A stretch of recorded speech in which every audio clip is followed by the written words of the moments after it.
Muito bem, pessoal.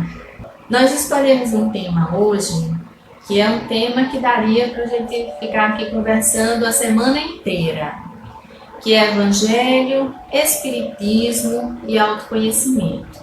Claro que nós vamos só dar uma pincelada, né, a respeito disso tudo e vamos usar, né, como referência na nossa fala o Evangelho segundo o Espiritismo, claro, que é a nossa base.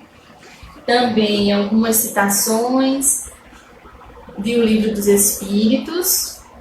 Também vamos utilizar como base esse livro, Cultivo das Emoções, um caminho para a transformação moral, que é uma obra de Marlon Reikdal. Marlon Reikdal é um palestrante espírita do Paraná, palestrante nacional e internacional.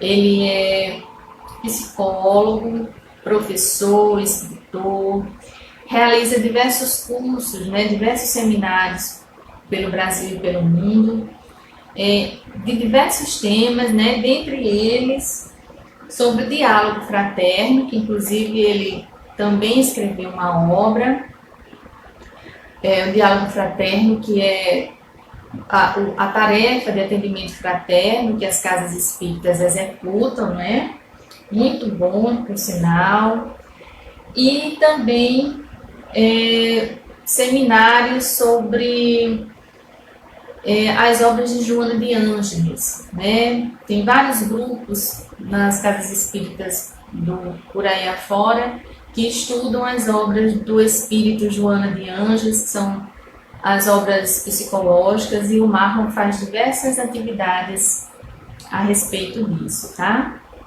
Então, essa semana, ela é para todos nós cristãos, das diversas linhas religiosas, é uma semana que nós lembramos de uma forma mais intensa a passagem, os últimos dias de Jesus aqui na Terra.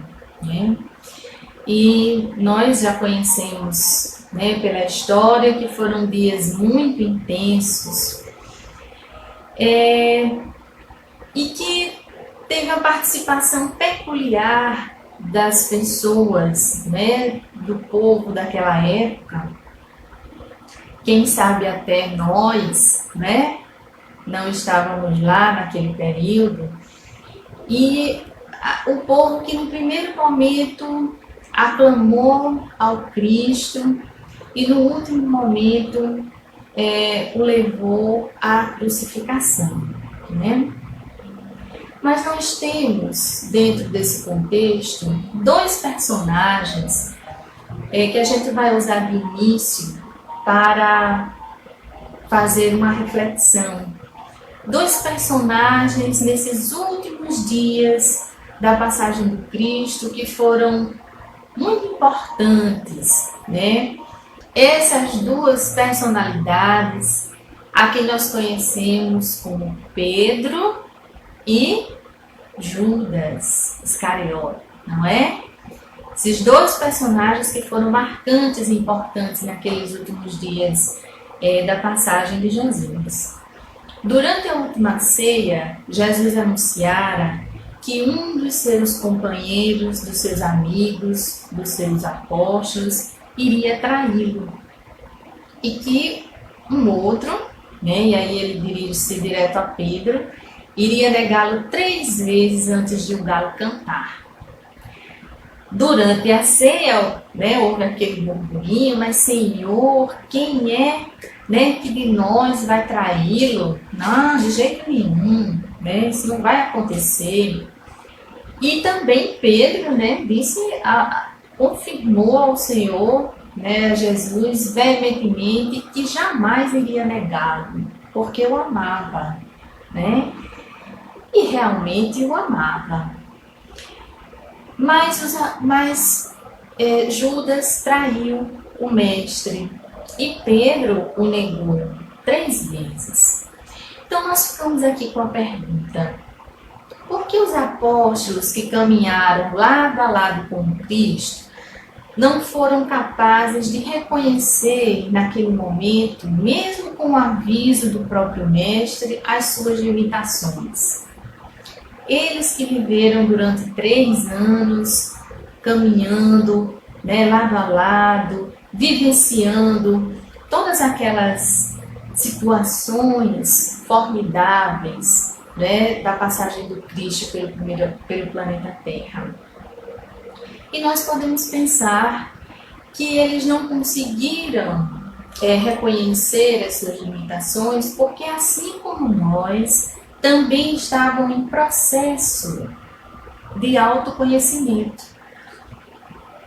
Processo que naquele período da humanidade contava com os ensinos de Moisés, os antigos ensinos mosaicos, e que vinha passando por um processo novo, com a chegada de Jesus. E os apóstolos ali, lado a lado, caminhavam, vivenciavam, mas era tudo tão intenso. Hoje, neste momento, tinha um fato, depois acolá mais outro. E só com o passar dos anos, após a partida do Cristo, é que todos esses acontecimentos, com as cartas de Paulo, se transformaram num compêndio, que nós chamamos do Evangelho. Se tornou a Boa Nova, que é o nosso farol, essa maravilha que nós temos de livro que nos traz toda a moral cristã. Então, só hoje, nos dias depois, claro que Paulo escreve as cartas, isso se torna possível, ler, reler, reviver todo aquele conhecimento que foi narrado pelos apóstolos, e que aí, hoje, além dele, nós temos o acréscimo da doutrina espírita, que nos auxilia nesse processo de autoconhecimento. Marlon Rickdown, nesse livro Cultivo das Emoções, ele faz uma observação importante. Ele diz que o raciocínio, o pensamento, é uma etapa necessária, mas não é o fim, pois toda mudança de comportamento precisa passar pela dimensão profunda do ser. Esse ser que a doutrina espírita vem nos esclarecer, que é um ser de tríplice aspecto, material, perispiritual e espiritual, e que associado a isso nós ainda temos nosso campo das emoções, a nossa psique, toda uma bagagem reencarnatória, já que a doutrina nos ensina que nós nascemos simples e ignorantes e que ao longo do processo das reencarnações nós vamos nos melhorando, nos transformando. Como realizar essa transformação sem essa mudança de comportamento profundo do ser? Não é possível, Marlon continua dizendo que hoje até mesmo a ciência psicológica nos ensina que as virtudes se desenvolvem de dentro para fora. Percebemos que as imposições de comportamentos ou negações dos mesmos não constroem um homem de bem. E aí, essa parte eu achei muito interessante, porque ele diz que ninguém, e aí eu abro um parêntese, ninguém mesmo, nem os apóstolos, nem nós, ninguém se torna humilde assimilando condutas de pessoas humildes. Assim como ninguém se torna brando e pacífico engolindo a raiva ou camuflando seu orgulho. Identificamos também, diz Marlon, que o sentimento não se submete às simples imposições do intelecto, do raciocínio, e que ninguém deixa de sentir inveja ou ciúmes porque sabe que não deveria senti-los. Podemos apenas camuflá-los. E aí a gente lembra lá do Evangelho, do item que fala sobre obediência e resignação, né? Que nos diz que a obediência é o consentimento da razão e a resignação é o consentimento da emoção. E para nós realizarmos esses processos de transformação, nós precisamos desse equilíbrio, desses dois consentimentos, da razão e da emoção. Não vamos imaginar se Chico ainda estivesse vivo aqui, não seria estar ao lado de Chico Xavier, que era uma pessoa humilíssima, não é? Que nós íamos nos tornar humildes. E não. É isso que o Marlon diz. Nem a gente vai se tornar pacífico, lembrando, camuflando nossa raiva. Não. E é preciso nós reconhecermos as nossas emoções, porque elas são pontos importantes para esse processo de transformação. Mas aí, e agora? Nós entendemos, né, que podemos encontrar ajuda nessa caminhada para esse nosso processo. O Evangelho é uma ajuda. A doutrina espírita é também, né, um grande instrumento para isso. Dentro do Evangelho, nós encontramos lições importantíssimas, como na passagem que Jesus nos lembra que o seu reino não era desse mundo, né? O meu reino não é desse mundo, disse Jesus. Mas nós é que precisamos trabalhar o nosso apego às questões materiais. Se nós temos essa compreensão, ou a nossa razão e a nossa emoção nos dão o consentimento, né, ilusório de que a matéria ela é tudo para nós, tudo que adquirimos é fundamental, então nós é que vamos precisar trabalhar dentro de nós esse apego, essa visão, fazê-la transformada. Também Jesus também nos fez reconhecer um Deus Pai, um Deus amor, um Deus misericórdia, um Deus todo justiça e bondade, diferenciado daquele Deus mosaico que era necessário por um período, mas Jesus traz uma outra visão, uma outra relação de Deus, traz um Deus de amor. Esse é o ensinamento, né, que o Evangelho nos traz, mas cabe a nós transformarmos as nossas dúvidas a respeito da existência, as nossas incertezas interiores, ante a magnitude dessas leis divinas. Trabalhar nossa humildade, a perceber que por mais conteúdo que nós tenhamos, nós não vamos entender exatamente o pensamento, né, a essência de Deus. Trabalhar até nossa culpa. Porque se o Evangelho nos diz Deus é bom, misericordioso, isso é uma pergunta que eu sempre faço nas minhas exposições. Vocês acreditam mesmo que Deus é bom, justo e misericordioso? Eu acredito, né? E se nós acreditamos, então nós precisamos começar a trabalhar também a nossa culpa.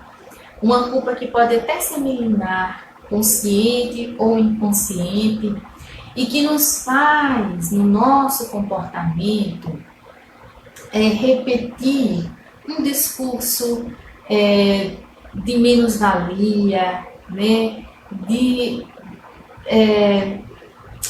vitimização, né? Então, se nós acreditamos, então a gente precisa se perguntar, poxa vida, se eu tenho esse discurso, né? Ah, meu Deus, tudo para mim dá errado. Olha, eu não estava agora fazendo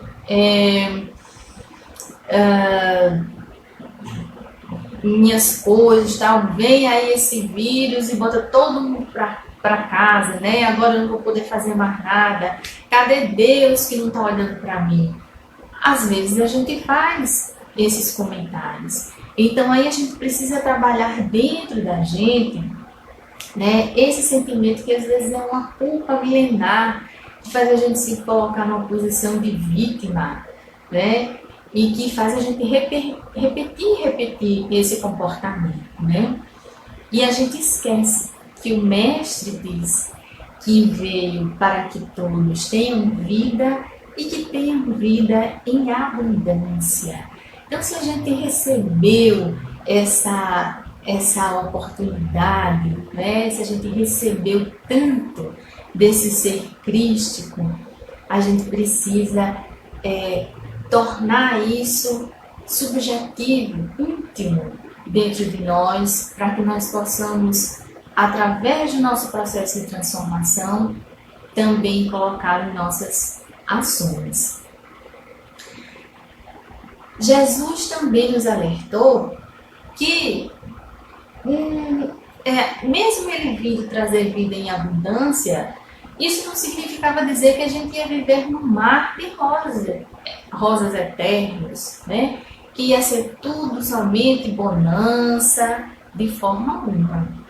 Mas deixou o caminho para nos dizer que todo aquele que estivesse cansado e sobrecarregado fosse a ele, que ele iria aliviar e não retirar do seu processo de construção e de reeducação, que ele iria nos dar, né, todo o amparo necessário, mas que ele não iria caminhar por nós. Quando aquele jovem pergunta a Jesus o que ele deveria fazer para segui-lo, né? O que Jesus diz? Vai, deixa tudo que tens, guarda as leis e os profetas. E o jovem disse, isso eu já faço, Senhor. E aí ele diz, então, pega a tua cruz e segue-me. E a cruz aqui, né, a gente entende que não é esse símbolo que nos traga um fardo, um peso, não. Mas se a gente pensar nos últimos dias de Jesus, essa cruz ela faltou um trajeto, um caminho, né? E é isso que ele quer nos dizer com pega a sua cruz e segue-me. Entra na tua estrada, pega o teu trajeto, teu caminho, que é tu que vais seguir, né? Somos nós que vamos fazer a nossa própria estrada. Mas ainda, como somos crianças espirituais, né? Como seu João comenta, né? A gente tem uma birrazinha, na verdade, e às vezes a gente se coloca de queixume com Cristo, de queixume com Deus, né? Achando que a gente pode ter algum privilégio. E se nem os apóstolos tiveram privilégios, por que nós haveríamos de ter? Não é verdade?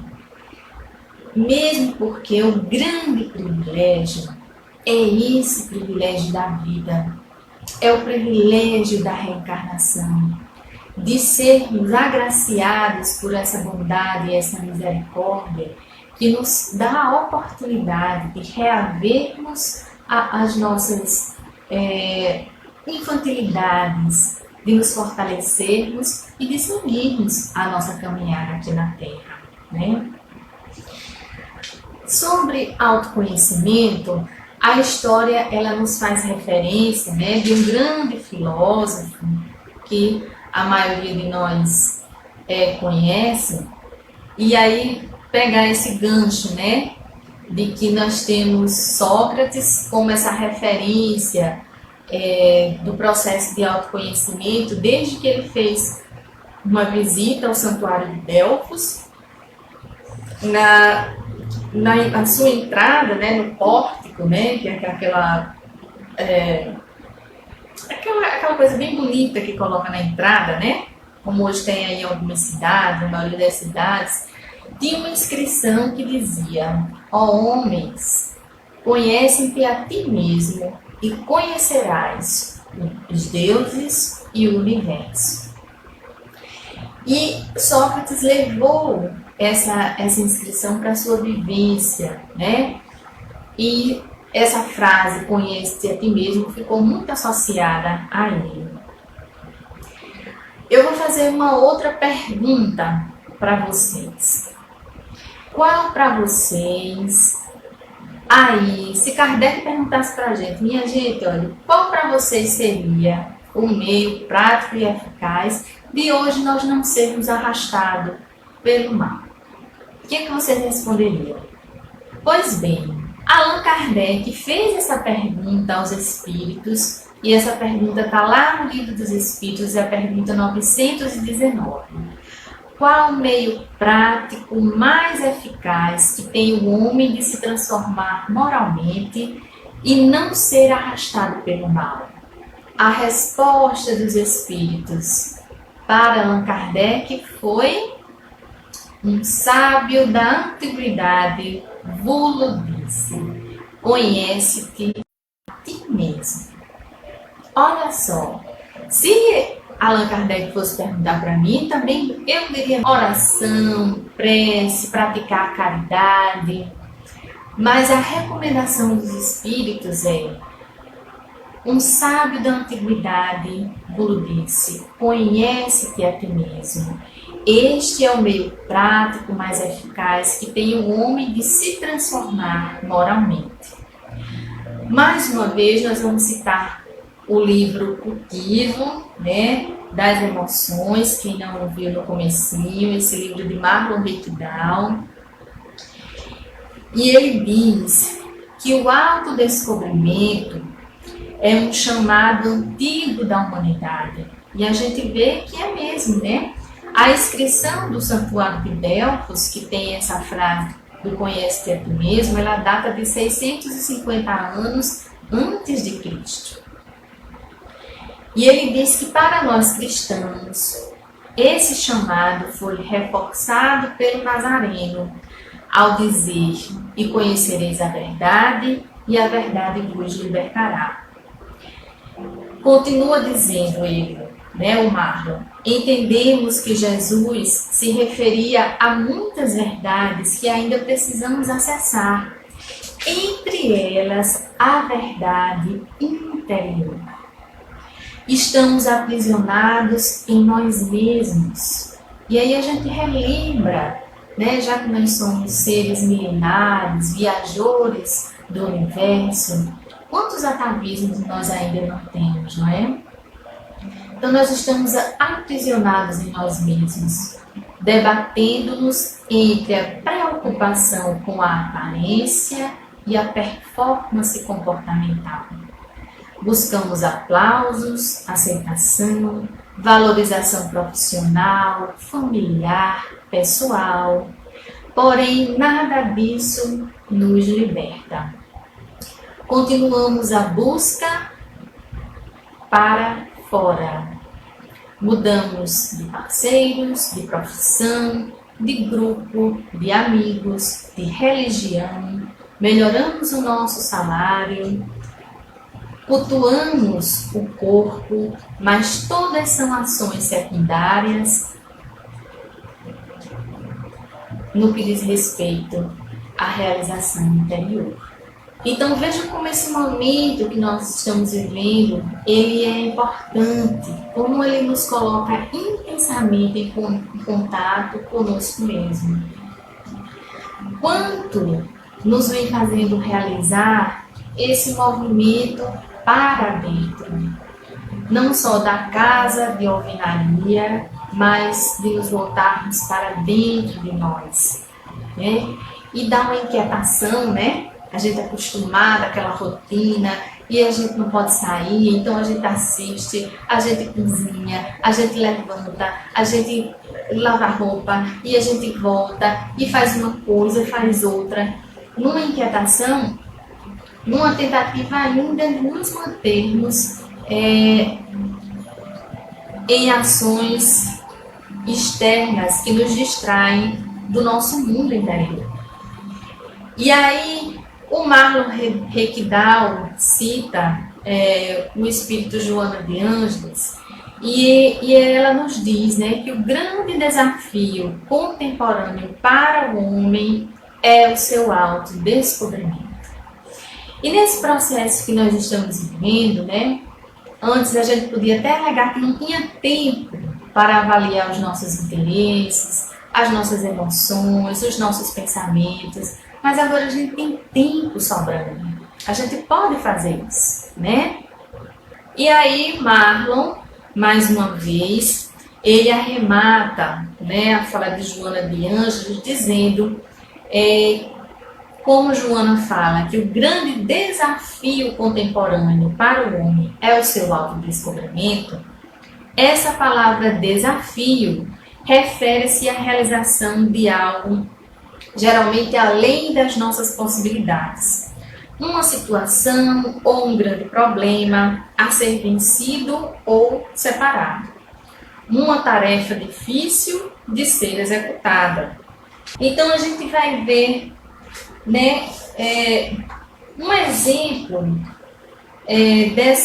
desse desafio, né? Veja bem, no caso da tolerância, muitas vezes nós aprendemos que é preciso tolerar pessoas, mas sempre nos incomodamos com algumas em específico. Isso nos diz Marlon Requidal no seu livro.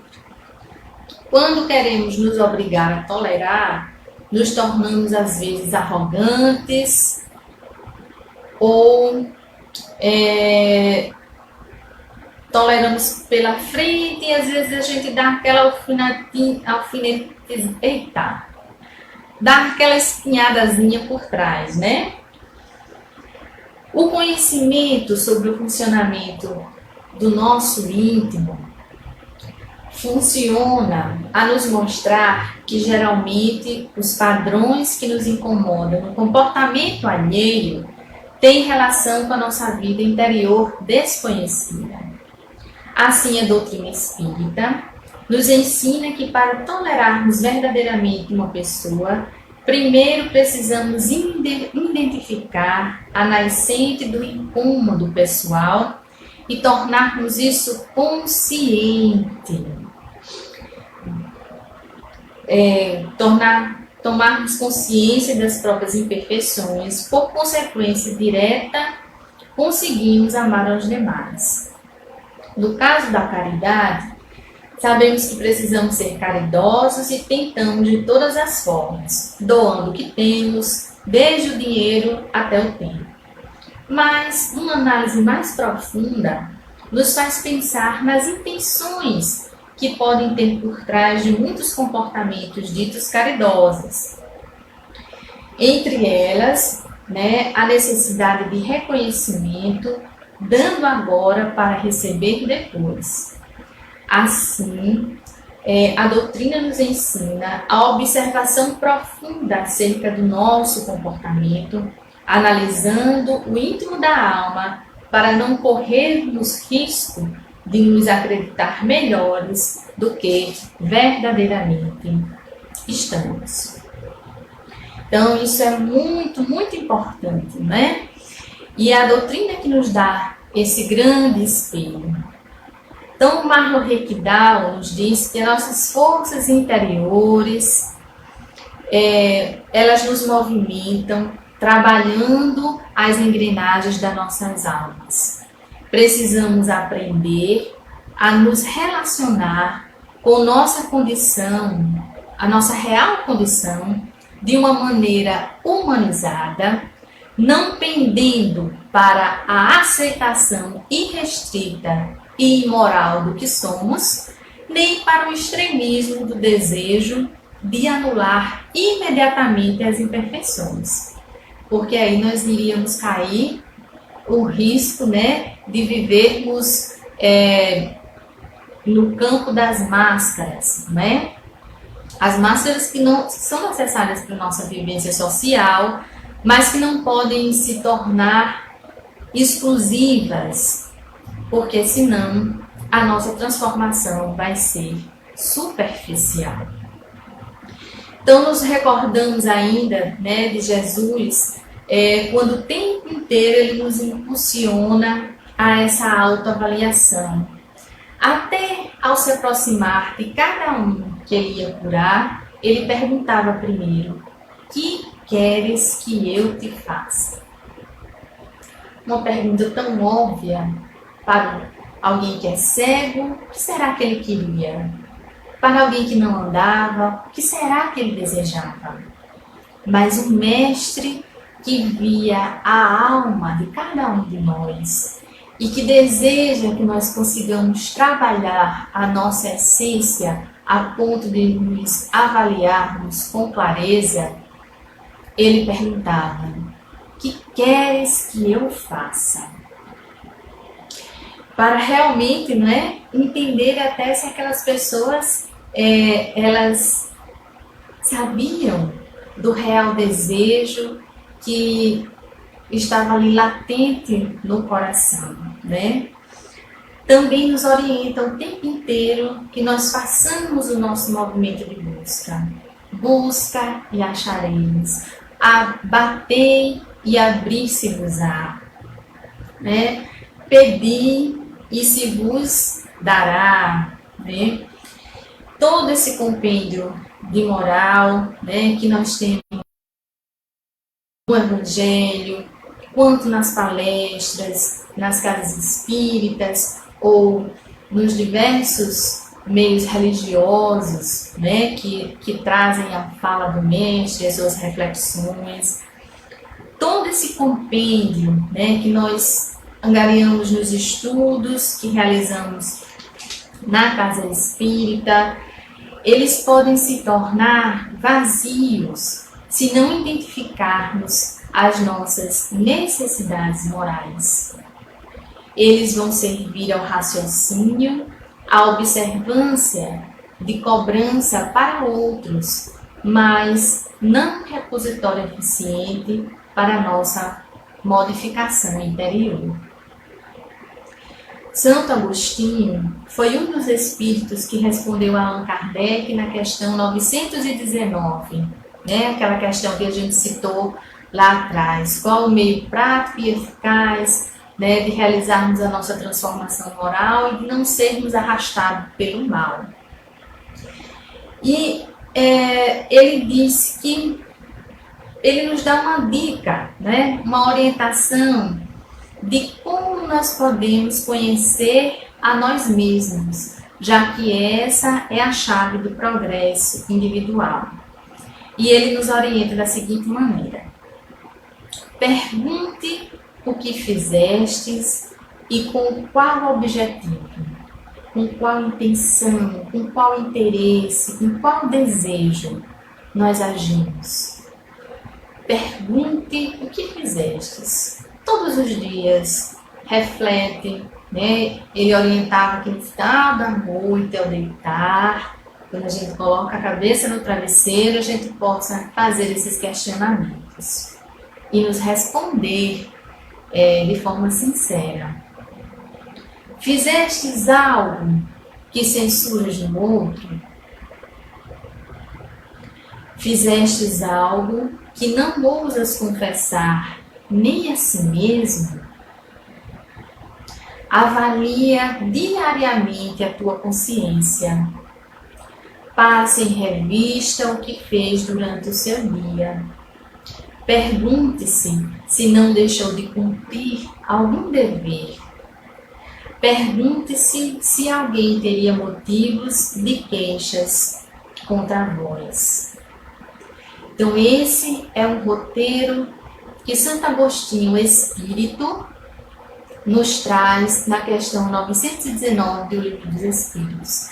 É uma questão, tem uma resposta muito comprida, bem longa, e ela é muito, muito importante, né? Quem tiver a oportunidade de lê-la é uma excelente, né?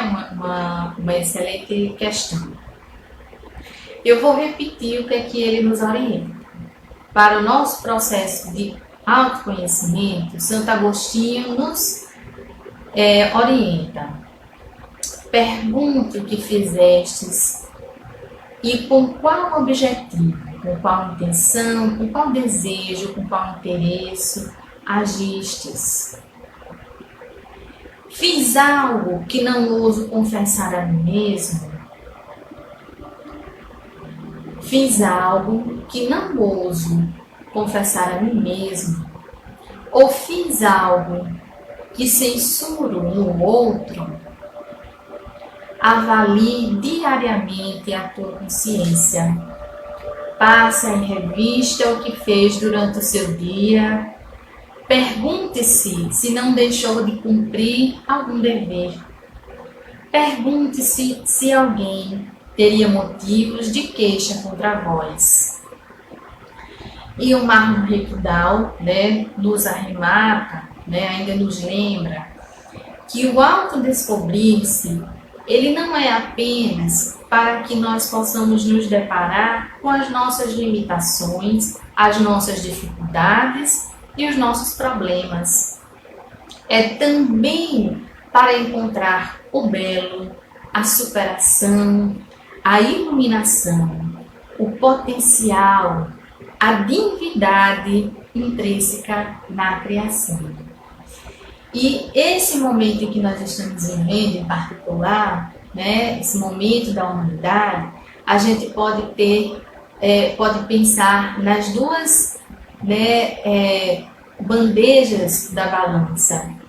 Quanto nós estamos, por um lado, tendo a oportunidade de reconhecer em nós ações egoístas, ações frágeis, suscetíveis a medo, a ansiedade, mas por outro lado, quanto também nós podemos estar avaliando, reconhecendo em nós sentimentos de compaixão, de fraternidade, descobrindo soluções para o dia a dia, já que todos os dias, nós estamos vivendo um dia de cada vez. Acho que está todo mundo assim também. A gente programa para hoje, vai fazendo, amanhã já é outro dia e aí a gente vai também seguindo.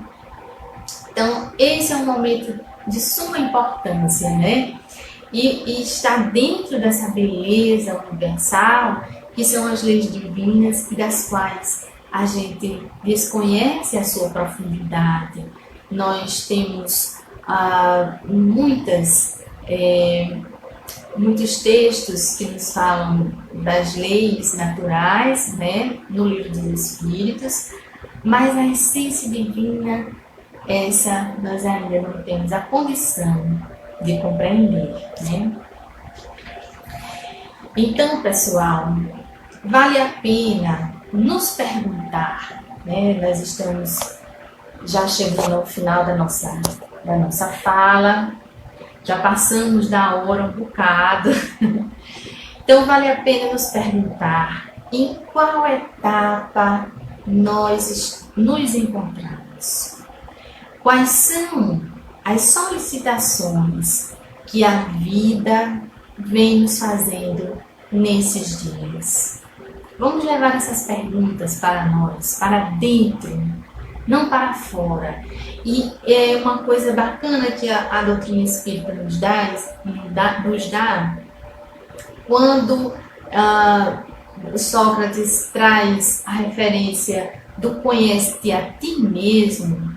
Quando a doutrina fala em transformação, ela fala da nossa transformação individual, do nosso movimento, para dentro. É importante a gente frisar isso, não para fora. Ah, eu só vou fazer se Maria Helena fizer, eu só vou fazer se Luteucia fizer. Não, mas Raquel não faz, então eu não vou fazer. Cada um vai responder por si. Então é importante a gente seguir esse roteirinho que Santo Agostinho nos traz para nós também descobrirmos, encontrarmos dentro de nós o belo, a superação, a iluminação, né? Mas nos perguntando em qual ponto, em qual etapa nós nos encontramos neste momento e quais são as solicitações que a vida nos faz nesses dias. Tchau, até a próxima!